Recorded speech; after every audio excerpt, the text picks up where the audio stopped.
and this is your Community Corner. We're now in May. Can you believe it? It's super sunny outside. I hope everyone's enjoying the nice weather. And but also in May, we celebrate Mental Health Awareness Month. And according to the National Network to End Domestic Violence, on average, more than half of the women seen in mental health settings are being or have been abused by an intimate partner. There are specific diagnoses that are commonly experienced by these women, like post-traumatic stress disorder, depression, and anxiety. In addition, traumatic events produce profound and lasting changes that would not necessarily result in psychological diagnosis. Another thing this article mentioned was that a common experience for domestic violence victim survivors that has ways of impacting their mental health, wellness, and is a loss of agency. So agency is a technical term for the feeling of being in charge of your life, knowing where you stand, knowing that you have a say in what happens to you, knowing that you have some ability to shape your circumstances. Trauma can shut down victim survivors' inner compass and rob them of the imagination they need to create something better.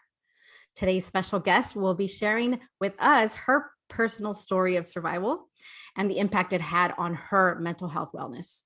Hi, Melissa. Welcome to our Community Corner. Thank you for joining us today. I am so honored to be here. Thank you so much for having me. Awesome. We're honored to have you. And well, to just get us started, if you can tell us just a little bit about yourself, what you do for the agency. Sure.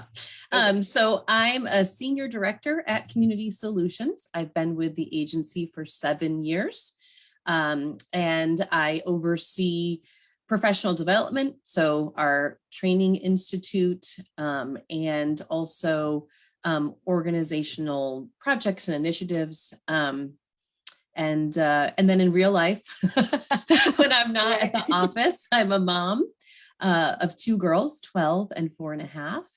I'm from Rhode Island. I shared a little bit about that. I'm a California transplant. Yeah. Awesome. Thank Live you in so Gilroy. Much. Yeah. So you're a Gilroyan. I am. Now I am. That's true. No, you are. But so you come from the East Coast and you're a big part of Community Solutions, right? The work you do is amazing. It's really an honor to work with you. And you are, I think, a woman that all of us look up to at Community Solutions. So thank you so much for being here today. And with that said, it might be, and I mentioned this to you, Melissa, how when we think of domestic violence or intimate partner abuse, a lot of the times we don't think of, like someone with a high position, whether it be a judge, whether it be a lawyer, whether it be somebody that works at Community Solutions for a while. We wouldn't imagine that. But you're here, you're ready to share your story. You've done the work with Community Solutions, amazing work. So, as we mentioned at the beginning, it's Mental Health Awareness Month, and we want to kind of talk about the intersections that it has with domestic violence. So, so let's get ready to share your story. Okay. Yeah. This is a new experience of not being here as the trainer, right? Because I could go on for an hour about the intersection, but to be in that vulnerable, safe space that you're creating to share my personal story. So thanks for creating this space. Awesome. No, and absolutely, it's a safe space to talk about what's in your heart, what's important to you, and then also, the successes that came from.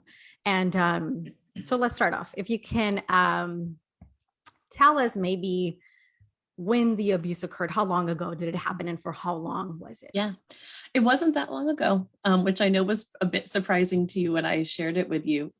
It started about 6 years ago. It went on for a couple of years. It's interesting as I was reflecting on it today, how much you were talking about trauma in the brain, how much I had kind of, I don't actually had kind of blocked out a lot of, but yes, it was about 6 years ago and that it started, and it ended about 5 years ago. So you lived it for about a couple of years. See? Yeah.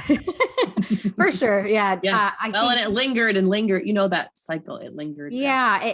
And when it comes to trauma, to be honest, like the timetable is a little fuzzy. Yeah. Um, Yeah. and that's just how it is. But so you lived it for a couple of years and it wasn't that long ago.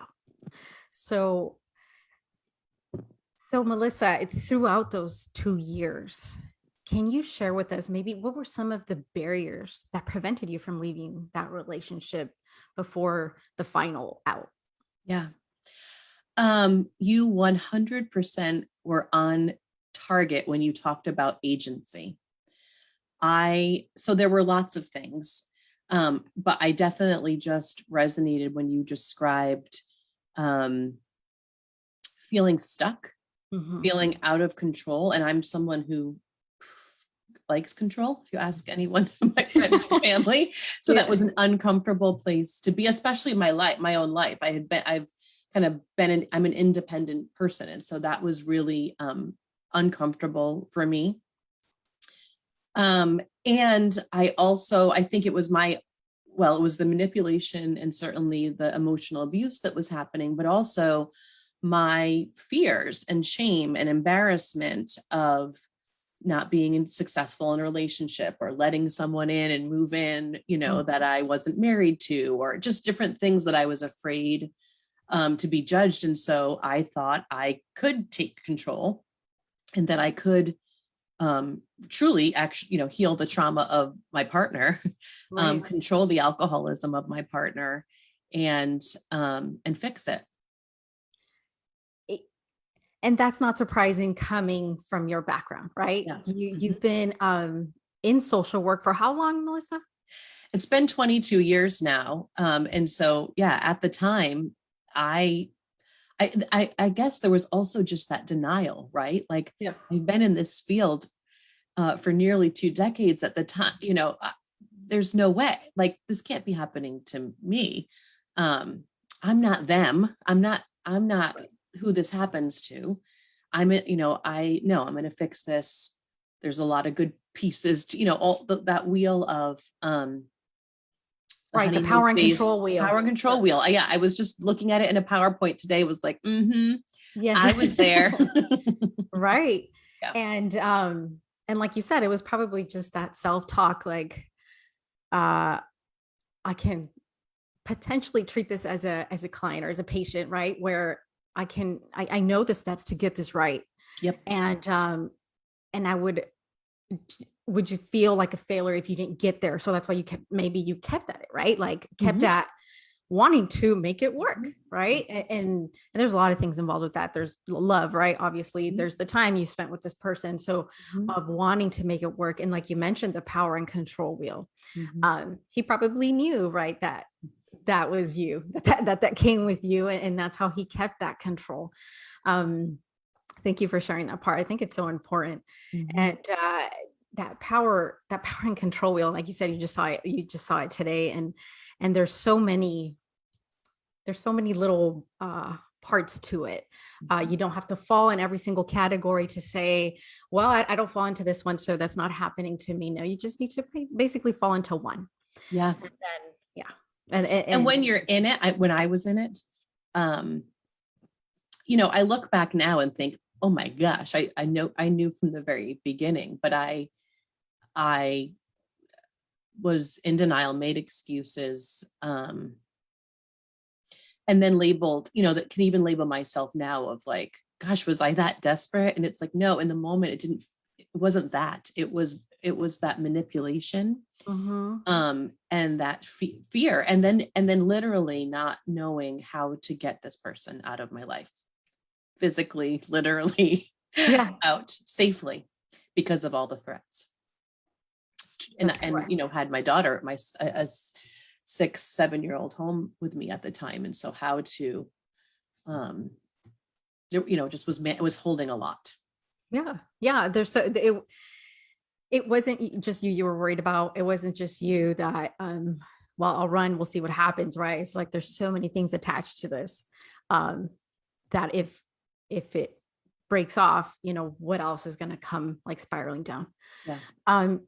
So Melissa, do you recall a specific incident that made you consider leaving for the first time, not leaving altogether, but you're like, you know what, this is not something I can do for the rest of my life? Yeah. Um, and when we talked earlier in the week, I thought, gosh, when I look back, there were so many, but I didn't feel it wasn't enough. There were whispers that I wasn't listening to. But the time that I knew that I couldn't keep doing this, and when I let others in to know what was going on, a little bit, was a holiday weekend, and we were in the car, and it was sort of this incident happened where I was in traffic, and it triggered him, and he started yelling, and my daughter was in the car, and so I asked him to get out of the car. Then I'm screaming to get out of. I just didn't want him in the car, and even that was like, when I think about who I was and think about just physically the cortisol that was running through my body, and just like I was a lunatic, like, get out of the car. Yeah. And he called me names as he got out, and I thought, oh my gosh, now Izzy's heard him call me these names. That's my daughter. And so he walked off and went into a bar, and I drove off, but I couldn't leave town where we were. I couldn't quite drive off all the way. And I'm in the car and I'm crying, and my daughter's asking me if I'm okay. And I just was so torn between, like, just go home. Like, this is ridiculous. And no, I can't just let him get drunk. And, because there's also that intersection of alcoholism and the abuse. And it was not, it's not that the alcoholism is an excuse for the abuse, but it certainly made it more intense. Absolutely. And was another thing that I was trying to control in the relationship. And so anyway, I eventually went home, and I think the moment was when I locked my daughter and I in my bedroom. I hadn't done that before. I'd never felt unsafe in my home because he moved into my home. So I had never felt unsafe in my home before. And I crawled into bed with her and put on a movie. And, eventually he came home, and things weren't good. He was banging on doors, and I called the police. That was the first time I called the police. But that night, when I left the house, let friends know what happened. Some friends, I feel like that was the first night where I was like, oh my gosh, how did I get here? And this can't continue. How do I get out? Yeah. And how do I get out? Yeah. And again, though, it was like that manipulation to make it about me. How am I letting this happen? How am I letting this be my life? I remember really feeling just that, like, shame and guilt and blame, and then feeling like I didn't have any control to change it. Well, first of all, I'm sorry that you went through that. It's nobody should be put through that. Nobody should go through that. So I know how hard it is to share. I know even if 100 years can pass by, but I think it's it's kind of trauma relived. So thank you for sharing that right now, Melissa, with us. So you're in the car, and I think we talked about this, Melissa, but and for you are a very strong, empowered woman. And I feel like you probably felt like there's your threshold of putting up with things was pretty high, right? Or his behavior, or how I can work with it was pretty high, right? And you were like, I can do this. But so now it involved your daughter. Yeah. Now it involved her being exposed at some point, to some of that intimate partner abuse. So that hit something for you. Yeah. And that's when you said, it's time for me to start considering something different, Yeah. It was time. And again, it was like, I had thought that before, and I would be remiss to say that was the first time she had ever witnessed anything, but it was it felt like a big to me that we were like, it was no, absolutely. They know, right? They know, even if we think they don't know. And and then And that's another factor when we're talking about mental health. It's also, right, you're trying to be mom, Mhm. right? And you're trying to keep calm. You're trying to I don't want to damage my child. So there are so many things going on, right? I can't imagine. And we talk about anxiety and we talk about like rapid thoughts, Mhm. right? I can imagine you feeling all of those at once that Mhm. day. Like you said, Yeah. like I didn't even recognize myself. Yes. Sometimes when we internalize all these things, right? It comes out sooner or later. Yes. Yes. And it sounds like that's something that happened that specific day. Yeah. But okay, so then fast forward, Mhm. when did you decide to leave, and basically what was the end all? Well, and as you, I think as these stories go, the end all, I mean, there is now an end all, but it took Yeah. a bit for there to get to the end all. But Oh, absolutely. Absolutely. I would say that the culmination that really did lead to the end all, although I was gonna try. So at this point, I was pregnant with his child. Um, and this is the night that was super, yeah, sort of in my face, like, okay, if I wasn't getting the signs before. So I had chaired a successful charity event in town for a local foundation. Mhm. And it's interesting. I was looking at pictures today because I was making a picture book for one of our staff who's retiring, and pictures from that night came up. I almost wanted to send one to you. Maybe I will. Just like, I'm all dialed up. I'm 7 months pregnant. I have on my pearls. Like, it's This all is good the to go. day, Yeah. right? Yeah. And so we were at this event. He was with me, and he began drinking. And so just the emotion of being 7 months pregnant and all that comes with that, those hormones and things, and then trying to control his drinking all night while doing a live auction and all the things that come with these events, right? Making sure everything's going well. Wine parent, I mean, there were so many things. Um, and then thinking, oh crap, what is it going to be like when we get home? And so we left the event, and he couldn't even walk straight. I mean, it was bad. Mhm. And so we got home, and he was just going off on me. And I said, you have to leave. I don't know how you just can't be here. You can't be here tonight. You can't be here. And he got angry, and he threw a bottle at me, a soda bottle or something. And that was the first, well, I told you the first time. And yet I was like, no, there were other like times where it was like, well, no, I didn't really mean to, whatever. But Right. well, it's not Minimizing. They minimize. minimizing. Yeah. Yeah. But so that was just, and so I'm pregnant, and I was like, okay, now how do I get to the phone? Because now I know I need to call 911. Mhm. And then he went to the kitchen, and there was an iron on the counter from when he had ironed his shirt earlier. And thank God it wasn't hot, but he threw it at me and tried to hit my stomach. And it hit my forearm and sort of my neck area. And it came at me really hard. And That's an iron. yeah, it was an iron, they're pretty heavy.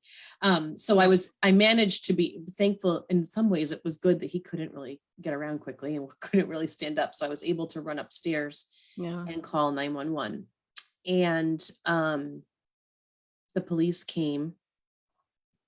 And that night, so the first time they didn't take him, the night my daughter and I were in the room, they were basically like, oh, he's just drunk, and we'll just let him drink it off. And I don't remember, I may have even said, oh yeah, I don't remember exactly what happened. I left the house that night. But anyway, so now they're taking my report, and now it's an official domestic violence report.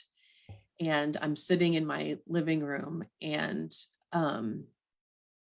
the officers were fantastic and so caring, and assuring me that this happens to people, to all walks of life. And then they handed me some paperwork in case I needed support. And they handed me a brochure for Community Solutions, the company that we work for. And I was like, oh, so I don't know what my face looked like, but he was like, oh, no, really, like they're really nice and it's confidential and all of this. And I said, yeah, no, I'm a director at that organization. I work there. Mm-hmm. And he, I think for a moment didn't know what to say, and neither did I. And then, again, reassured me that this happens in all kinds of homes for all kinds of people. And truly that's what helped me leave, because I knew that I could contact Perla and say, eek, and she and Erica immediately got me an advocate. And I became a client of Community Solutions. Incredibly confidential client. You said the other day, like, you had no idea. And I know that's what it's supposed to be, but I really want people to know that,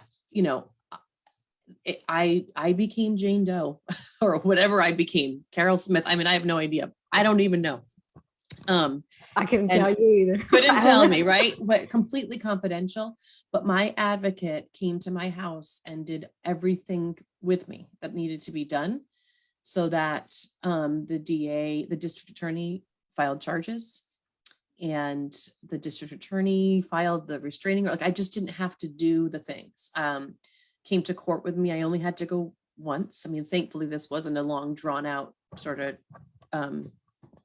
trial, but I think a lot of that is the reputation of our advocates and our agency, that they know if you guys are there, that it's a real case. It's the real deal.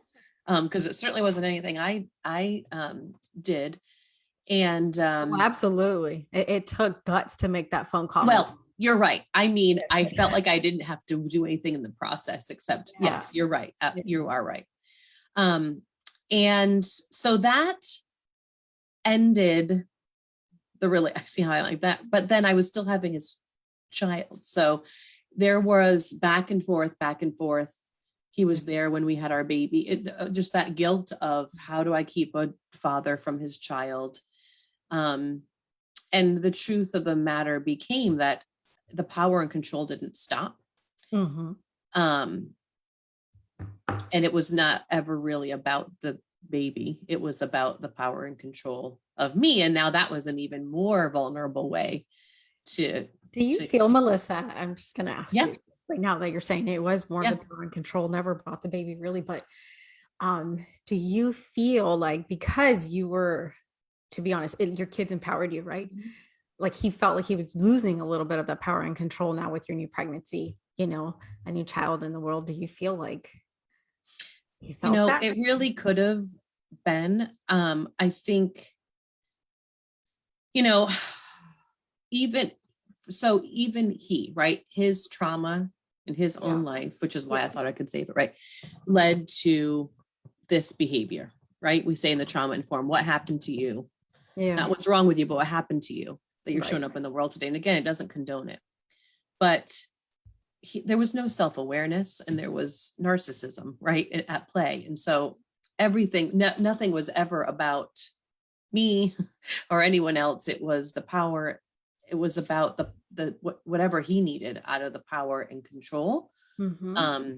To feel accepted, loved, all those things, in a super unhealthy way.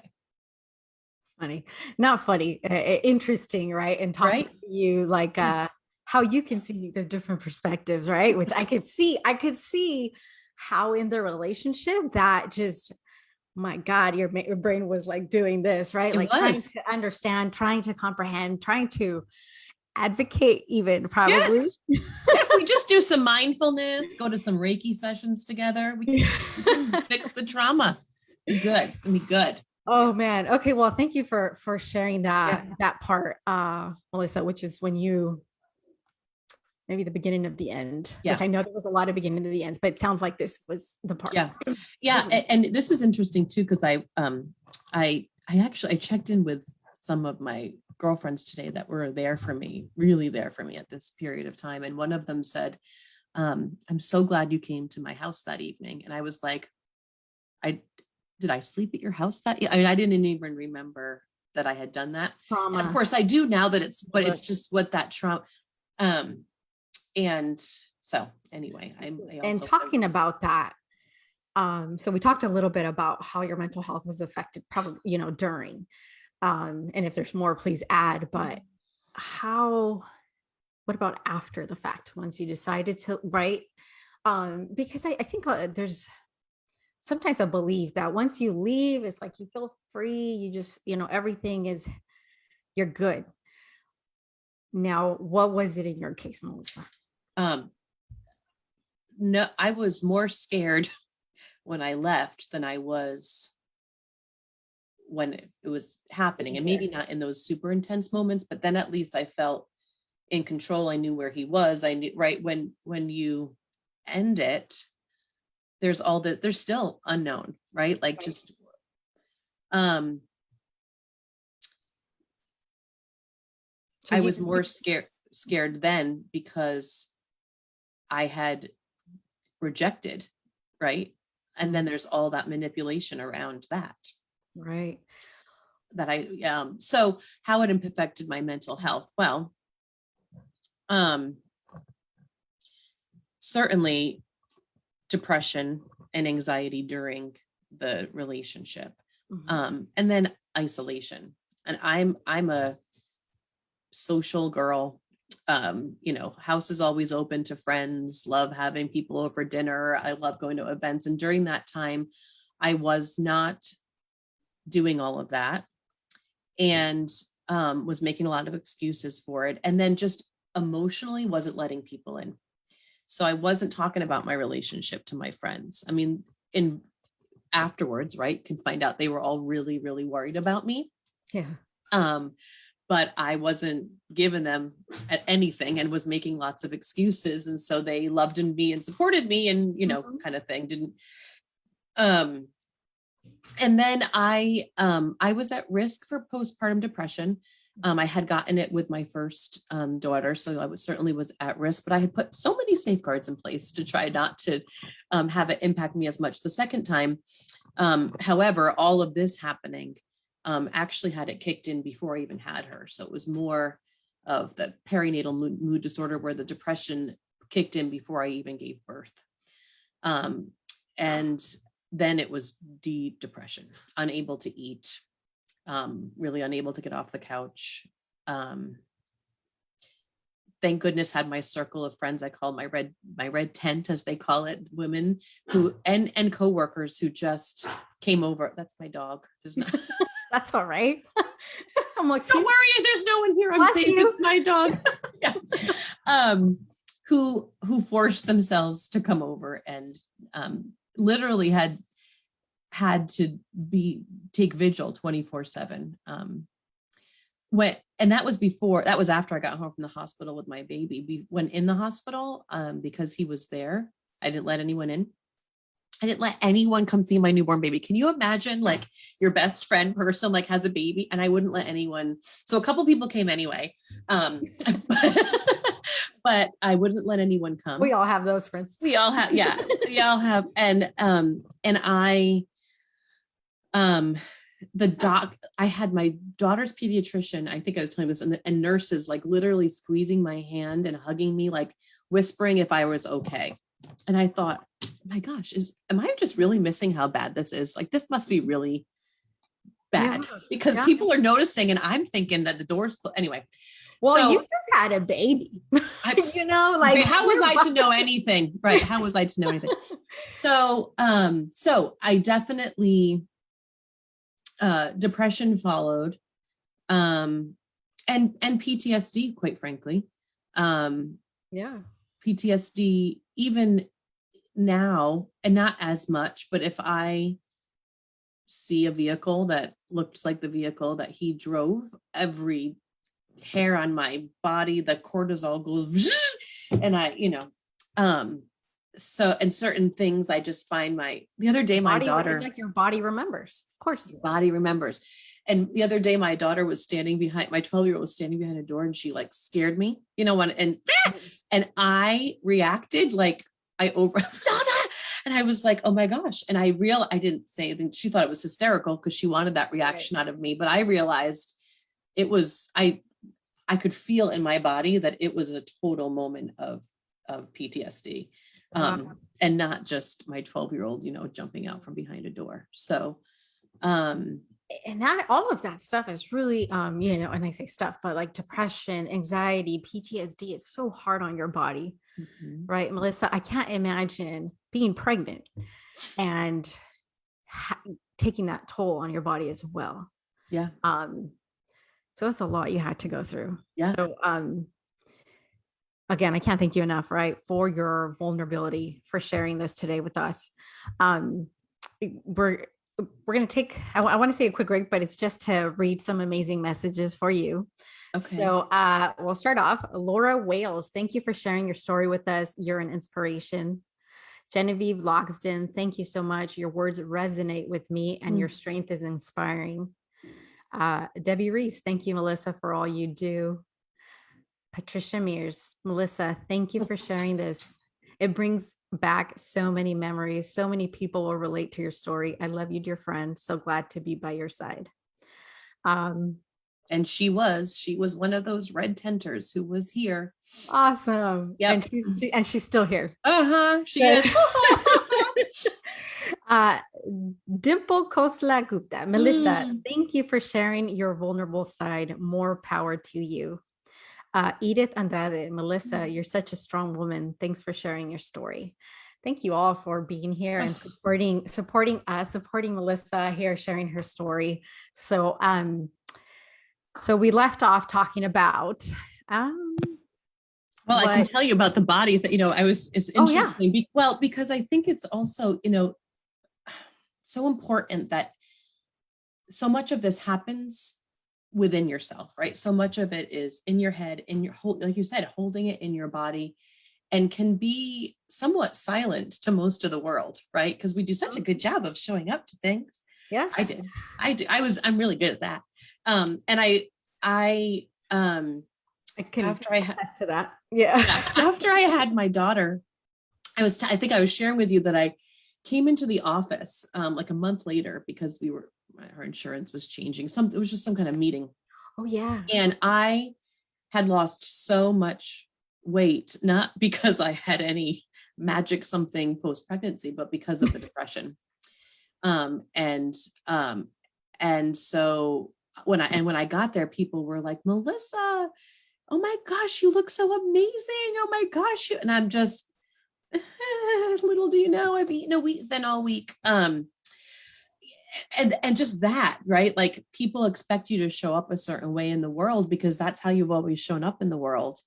And yet internally, when all this is going on, either from a DV perspective or a mental health perspective, there's nothing on your forehead that says, careful now. I'm super depressed right now. Don't you know? Right. And so what a story. Isn't that true though, about, like you said, you walked in, and I'm going to put myself in that, right? Like if you walk in a room, Melissa, and you're always super happy and you want to, and you do, you give that vibe to everybody that's in the room. But it's so important even to say that right now, it's to be so mindful that anybody, right? Like we just have to be mindful of where people may stand at any point in time. And I'm not saying, people, you look amazing regardless, right? But you just never know. You just never know. Going through. You just never know. And again, no one did anything wrong. Yeah. But it also shows, for me, as I reflect back, it shows where my healing needed to happen, which was including reasons why I stayed in the relationship, the need for external approval.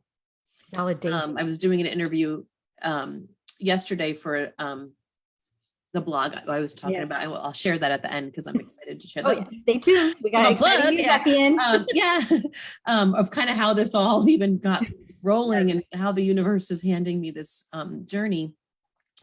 But this idea that my need for external approval is also how it's great that I can show up in a room and bring joy. And that's really, truly, most of the time, it's completely authentic. Yes. But it can also be a challenge for me because I can put that on even if it's not, even if that's not what's really going on, and people will buy it from me to a certain extent. And so part of my healing has been really coming in to my authentic self and being able to work real hard, not to seek external approval, but that it comes just from within. We're going to talk a little bit about your continued healing journey throughout this pandemic. But before that, we had another conversation, and you've touched a little bit here and there through, and I know we're rolling, and I love it. Okay. But Good. Tell me. And I asked you, and I'm going to ask you again, was it difficult to engage in other relationships without this trauma affecting you? So interesting. I keep going back to that. I almost emailed you actually and said, I don't know if I like that question. I don't really care. But I mean, are we talking romantic relationships? I don't even care. But what I realized was, it didn't impact my trust on the world. It really didn't. Which I'm grateful for. But I think I have such a strong spiritual grounding in knowing that things are always working out for me, and that I was always going to be here, and like all those things. Because manifest that on a daily basis, right? Yeah. Right? Yeah. I mean, I'm not. It's even hard for me to say that I'm sorry that I went through what I went through. Yeah. I certainly would like to not do that again. But I also got this beautiful little baby out of that experience that had been on a vision board, by the way, like 7 years before, right? Like before. Yeah. But anyway, so what I realized about that question, Adriana, is that it made it difficult for me to trust and have a relationship with myself. Because I should have known better. And I teach across the country on alcoholism and on healthy relationships, and had been in the field for so long. Certainly don't hold my opinion back with girlfriends and friends, like of who I think their partners should be, right? That's easy. So if anything, and I think that's part of when I was in that depressive state and really just I had no agency and no capacity to do much of anything, care for myself, my kids, eat, all those things, was how do I trust myself if I didn't catch that and I let that happen to me? How do I reconnect with myself? Because I worked for those 2 years to convince my inner being that this was fixable and this was the right place to be, and kind of manipulated my own spirituality in some ways. I don't know if I did, but if that makes sense. So really the relationship that impacted the most was my relationship with me. That's so impactful and so real, to be honest, Melissa, because like you said, every time we ask, or if we ask this question, automatically the intimate partner comes into mind, or even with friends, but never the one with ourselves, which is true, which is probably you're trying to reconnect with the self that had this control, that had this power over my decisions, and that was happy with that. So tell me then how, and I know this happened 5-6 years ago, but now fast forward to the wonderful 2020, silver linings everywhere, right? But for you, this pandemic you mentioned was sort of eye-opening, even when in regards to your past intimate partner abuse. But how did this pandemic help you work on trusting yourself again? Yeah. And, with the caveat of the fact that I have a safe place to be and I didn't lose my job. I mean, there's a piece of me, even that where there's like there's some guilt in saying that in many ways last year was one of the best years for me. And it was because life stopped. Yeah. Distractions stopped. Busyness stopped. Because I can fill a weekend agenda like nobody's business, and every night of the week, right? Volunteering and right. Which then, again, there's there's not a lot of time for inwardness for that. So I had done all the work. I had done a lot of work in therapy and also just spiritually, that I knew about the connection, and I felt somewhat connected to myself. But this past year just kind of stripped away all those distractions. And like literally, like you couldn't hang out with anybody. And literally, and I'm horrible at like phone relationships and things like that. So just those people, though, even those relationships very loving relationships that I would seek out for, still for approval, right? Like I'm the kind of girl that I call 5 girlfriends before I do whatever. And I out myself on all the things, right? Like everybody knows everything you're about me. that validation, right? Like, right. It's the validation. Yeah. There was none of that. And I was able just to focus on myself and my girls and the 2 dogs that we rescued and adopted, just because why not add that to the mix? And my home and my like deepest desires, right? Like grounded in gratitude, grounded in like doing the meditation that I tell everybody to be doing in those mindful moments. Read Untamed by Glennon Doyle. Have you read it yet? Adriana, you got to read it. Let me write that down. Oh yeah, you got to read it. Just, it's all about authenticity, like just being our true authentic selves.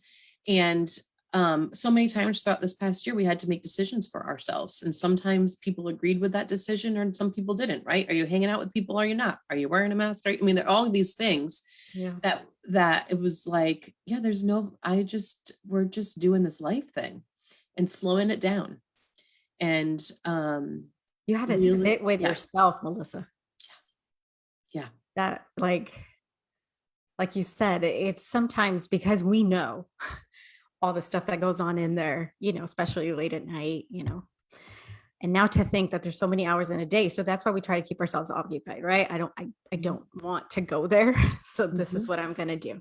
So now 2020 said, Melissa, you gotta, Yep. You have to sit down, listen to what your body's telling you, and do what's right for you. Yeah.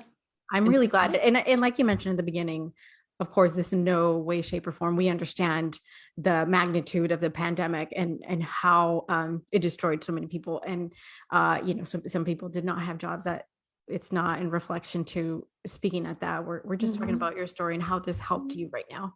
So I thank you, thank you, because I don't think you're alone in that. I think if people really, and I've talked to a couple of people that we've talked about the pandemic, and yes, a lot of horrible things happen, but tell me about what you were able to work on, right? And a lot of them say that, well, I had time for me. Yeah. So I'm glad that this brought some peace to you after all this time, right? And I'm not saying you weren't at peace before, but just that you were able to deal with that at that time.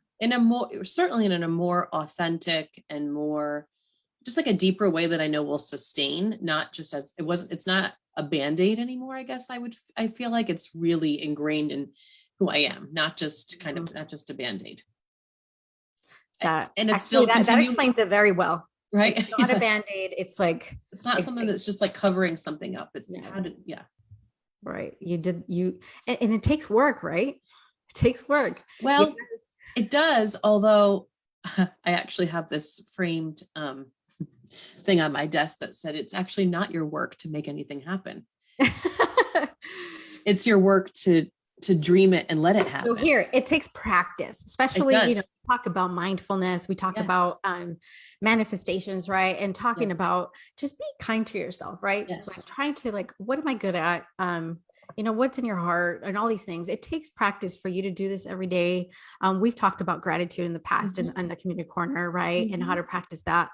So it does you're right. It's not work. It takes a lot of practice to get there, but I guarantee, and I know Melissa knows that it will get you in a better place if you Absolutely. continue to do this. Yeah, it takes space. It takes making space. I have my gratitude journal over there. It takes making space for it and then allowing it to flow. Yeah. If we're working at it, then I feel like when I've worked at it against the flow, that's when it hasn't been authentic because I was forcing something. Yeah, no, that makes total sense. All right, before you tell us about your podcast, if there is someone right now listening to us, watching us, right, watching you share your story, and they're identifying, they relate, they're going through what you were going through, what would you say to them?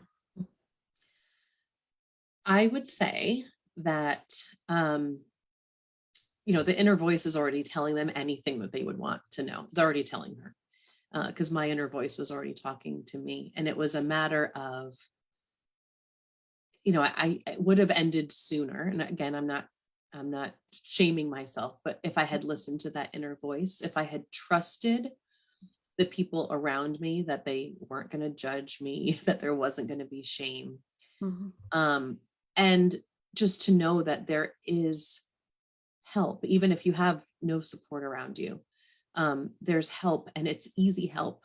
I mean, once you do the hard part of reaching out, and that feeling of stuckness, it doesn't have to last long, if you let others in. So I guess it's the secrets and the isolation. And again, I know I was in a place where I was able to get to that phone, and not everybody is, but just reaching out, and then being patient with yourself, because it may not work the first time. But if that little, like you said, that little voice is like, I don't know that I want this to happen forever, tell one person, let one person in, just so that you know that you have that trusted person to reach out to. Trust yourself. I love it. I love it all, Melissa. And it's so true, right? And even it takes practice to trust your gut. So trust your gut, continue to believe in yourself like Melissa did, and reach out.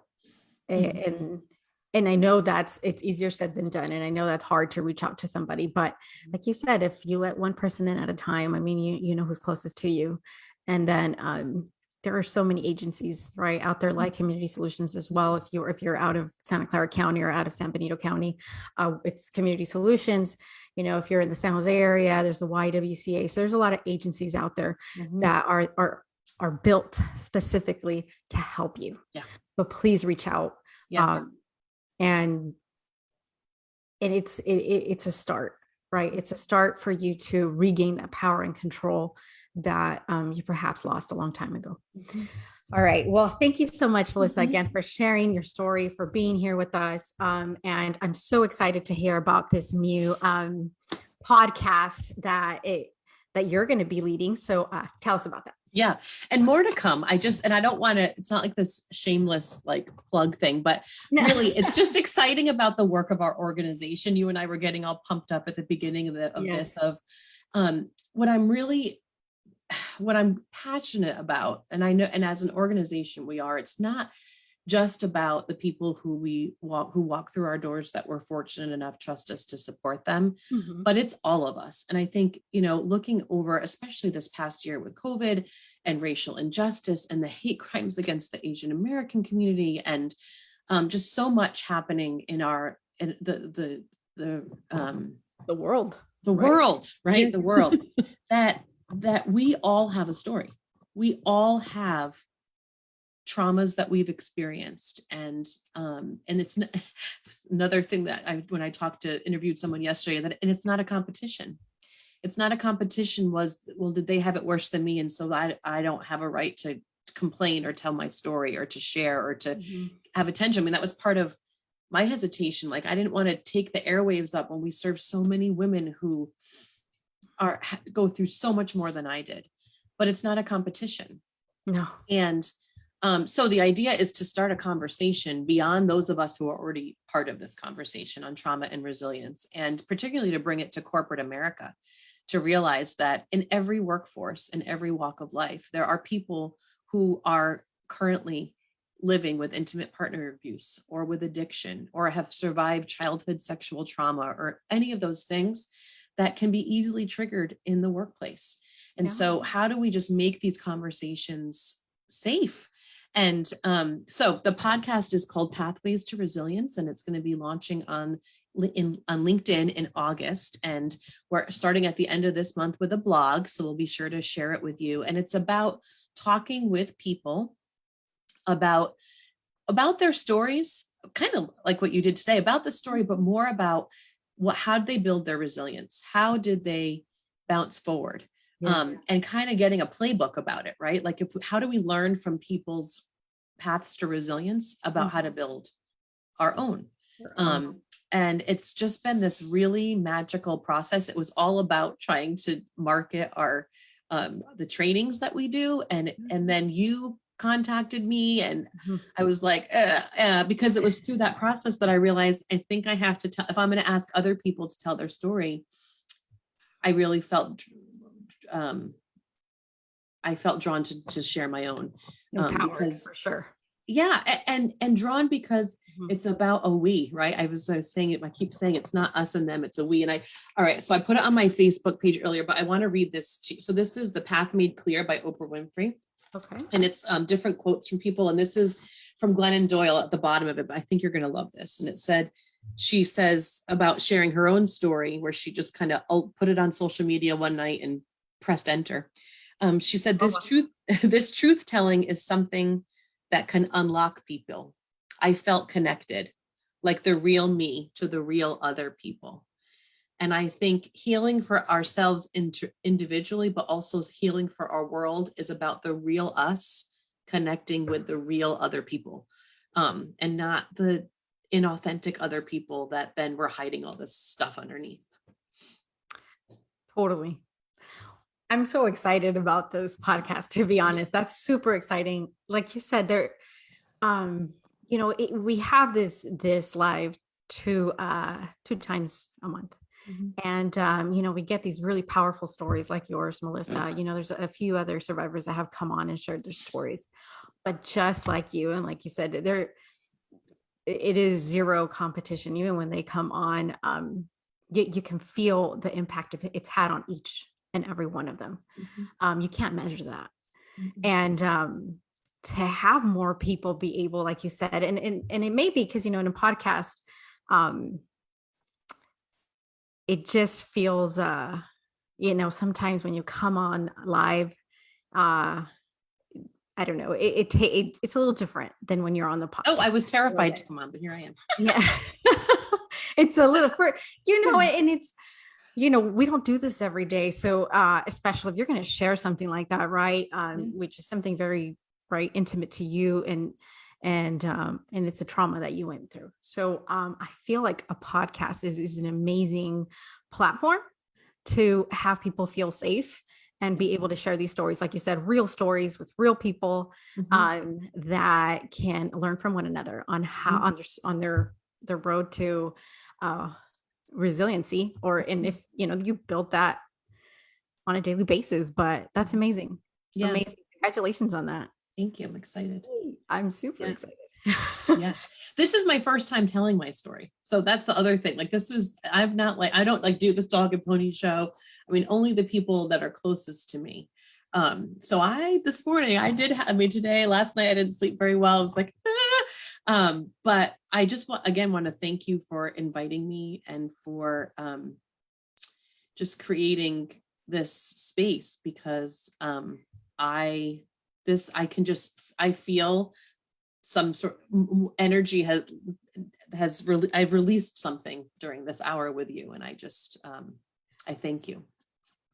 And I honestly just feels like you said, it feels like I was interviewing the real you.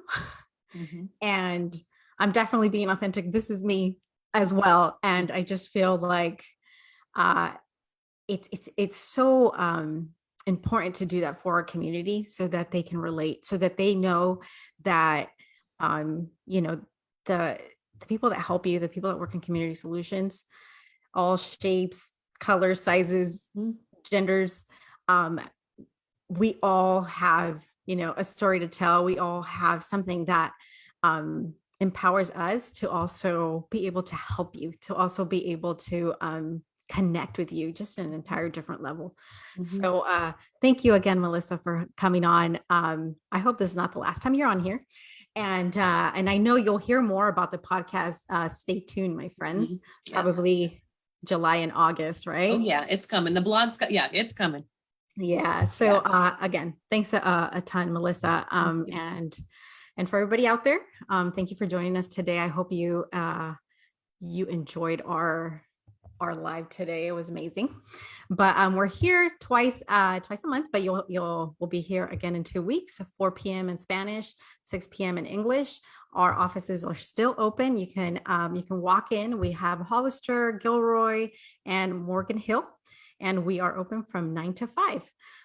If you want to reach out, you want to talk to a confidential advocate, we also have our 24-hour hotline. It's bilingual, and it's at 1-877-363-7238. So again, if you're a survivor of sexual assault, domestic violence, and/or human trafficking, please reach out to us to our 24-hour hotline, 1-877-363-7238. Have a wonderful night, everybody. Thank you so much. Thank you.